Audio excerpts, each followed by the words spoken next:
早晨，歡迎嚟到 Fun Dad 研究室。我哋今日嚟介紹一下點樣玩 Grand Archive TCG。Grand Archive 係一款結合咗歐美策略玩法同埋日系精美畫風嘅 TCG。每一張嘅卡牌都有獨特嘅設計同能力，你需要靈活組合卡牌，制定屬於你嘅卡牌套路。而且佢嘅卡圖非常精緻，作為卡牌收藏絕對冇得輸。首先講下點樣準備你嘅牌組啦。Grand Archive 嘅牌組分為3個部分，分別係主要牌組、物質化牌組同副卡組嘅。主要牌組至少要有60張卡，目前規則冇限制上限，而物質化牌組就限12張，唔可以有同名嘅卡。副卡組就最多15張。由於 GA 採用3盤兩勝制，副卡組可以喺對局之間更換你嘅牌組同物質化牌組嘅卡，因應對手去調整你嘅牌組。每一場遊戲嘅目標就係打低你對手嘅英雄。每張英雄卡底部都會有個生命值，當你對英雄造成嘅傷害累積到達或者超過呢個生命值嘅時候，英雄就會被打敗，遊戲會即刻結束。跟住我哋嚟講下 Grand Archive 獨有嘅物質化系統。物質化牌組專門放你嘅英雄卡同神器卡，呢啲卡你可以透過支付費用喺物質化階段度物質化出嚟。佢哋有強大嘅效果，可以幫助你逆轉戰局或者取得優勢。另一個重點，你嘅英雄亦都可以喺物質化階段度升級。升級咗之後，唔單止生命上限會增加，仲會解鎖嗰個英雄嘅特殊效果。呢個部分會同大家講呢一張卡有啲咩資訊，同埋點樣發動一張卡嘅。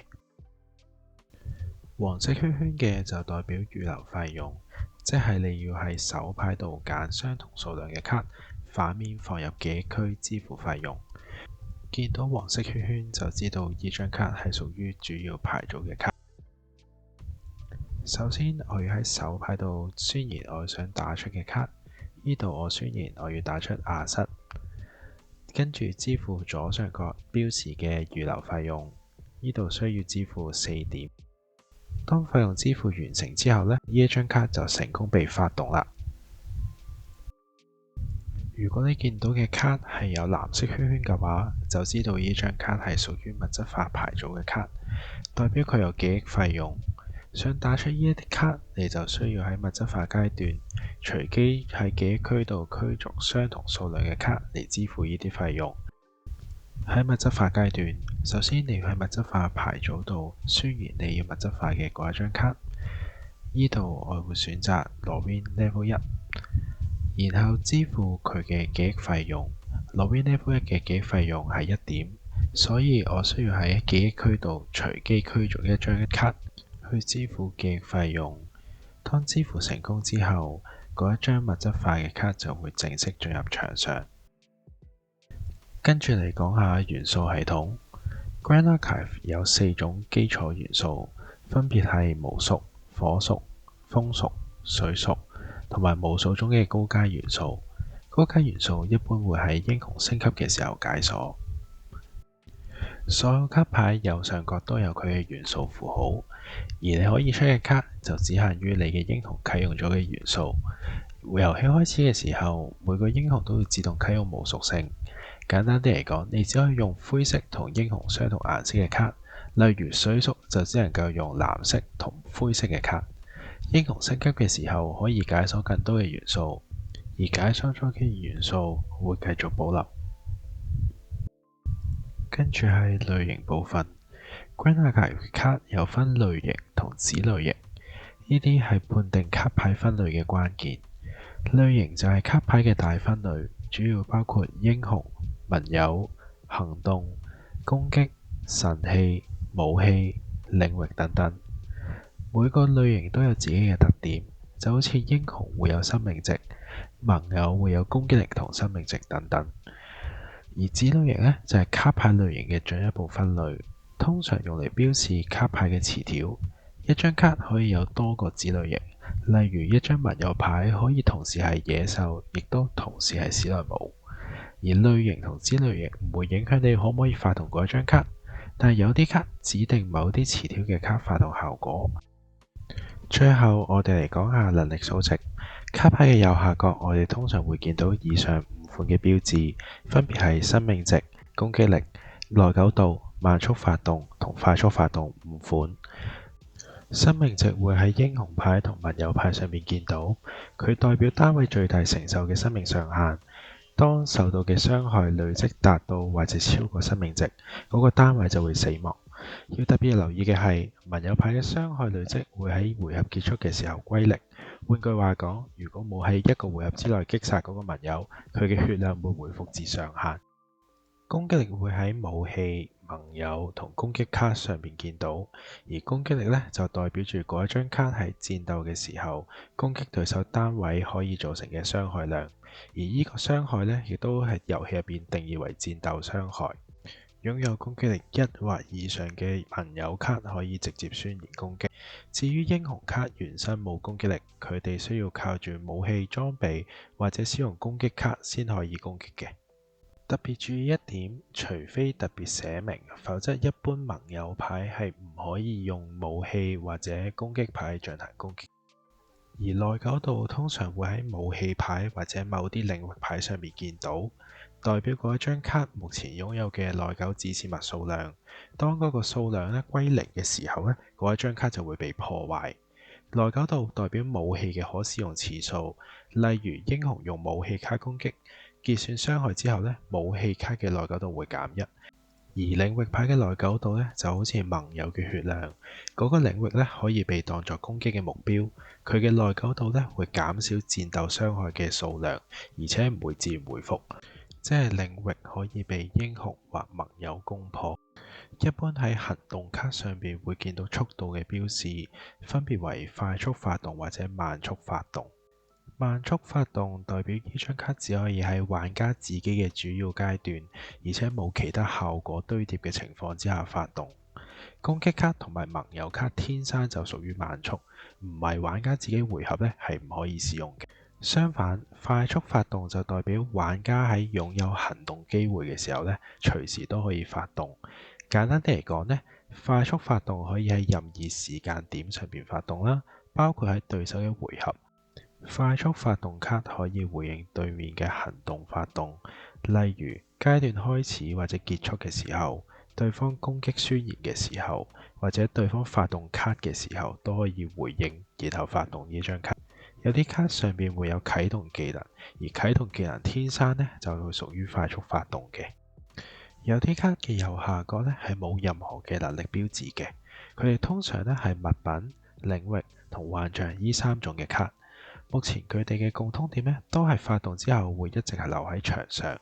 呢啲卡擁有持續生效嘅效果，或者有啟動效果，需要以犧牲自己或者破壞自己作為條件先可以發動。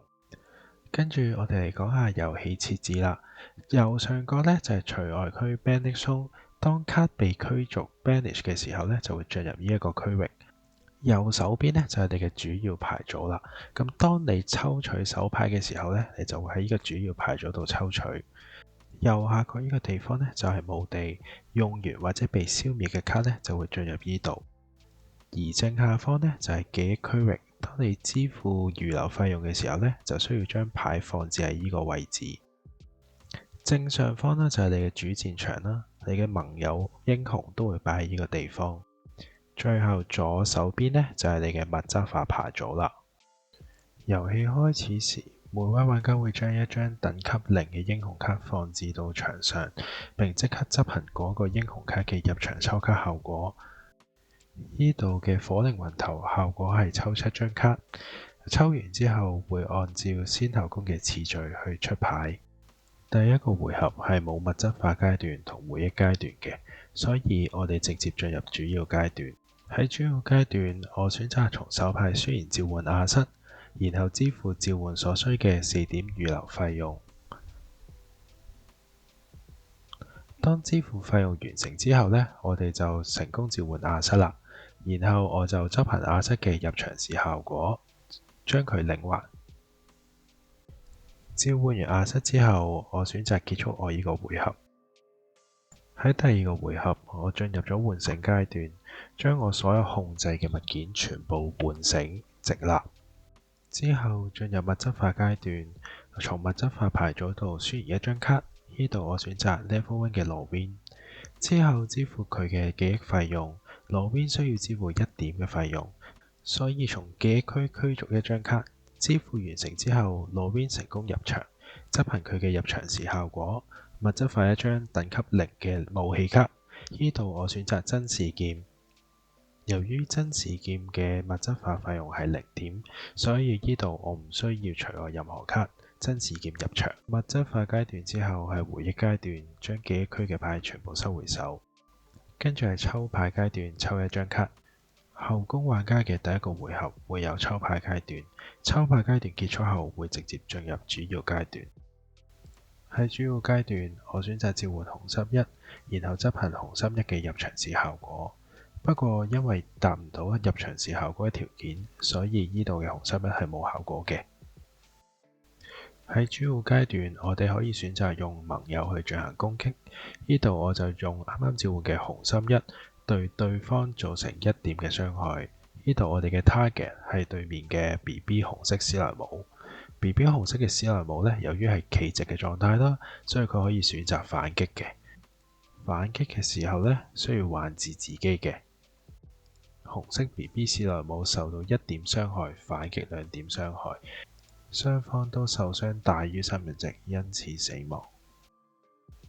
接下來啦，我哋選擇用亞瑟啦去攻擊對方嘅英雄啦。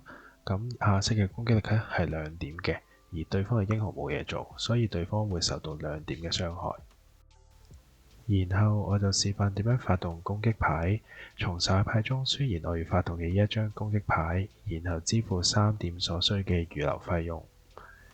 而攻擊牌咧作為代價咧，我亦都需要幻治我嘅英雄咯，去進行攻擊嘅。咁呢度我哋幻治咗個老 win 啦，做晒所有嘢之後呢，咁我哋呢一張卡就發動成功啦。佢嘅攻擊力呢係3點嘅。我哋依家就以對方嘅英雄頭啦作為對象去攻擊。當使用攻擊牌去進行攻擊嘅時候呢，我哋亦都可以用武器去輔助我哋攻擊嘅。咁呢度亦都需要去支付1點嘅耐久度啦，對對方造成攻擊牌嘅3點同埋武器牌嘅1點傷害。另一個情況啦，我哋亦都可以選擇淨係用武器牌去進行攻擊嘅。咁個流程亦都一樣啦，我哋需要幻治我哋嘅英雄去作為代價啦，指定對方英雄，對對方造成真視點嘅1點傷害，然後呢，就去消耗1點嘅耐久度。喺前邊啦，其實我都講過啦，有一啲牌呢，其實係可以快速發動嘅。咁呢度我就示範點樣去做呢啲快速發動啦。咁首先呢，對方呢就召喚一隻史萊姆啦，然後佢就用呢隻史萊姆呢對我嘅紅心1進行攻擊。咁當佢攻擊宣言嘅時候呢，我就可以回應佢嘅攻擊宣言。從手牌中發動呢一張 Fast 嘅 Action 卡，咁呢張卡嘅效果呢，就係對一個對象呢造成你場上 Shooted Object 數量加1嘅傷害。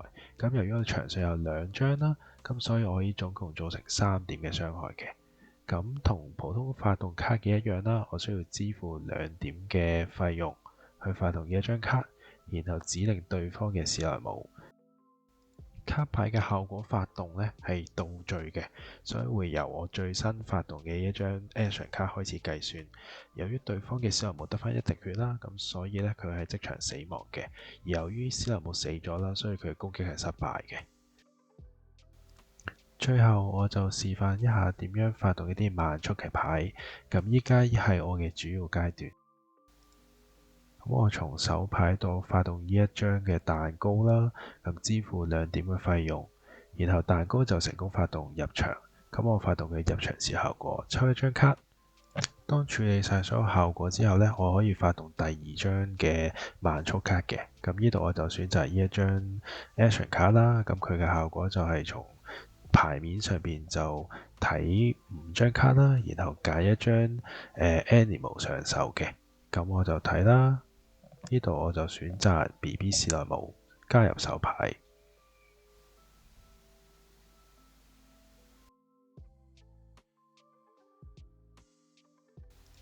咁執行完咗之後嘅 action 卡呢，就會放入墓地嘅。好啦，今日 Grand Archive 嘅基礎介紹就嚟到呢度。如果覺得有趣嘅話呢，就快啲去砌你嘅專屬牌組啦。我係芬迪研究室，我哋下次再見，拜拜。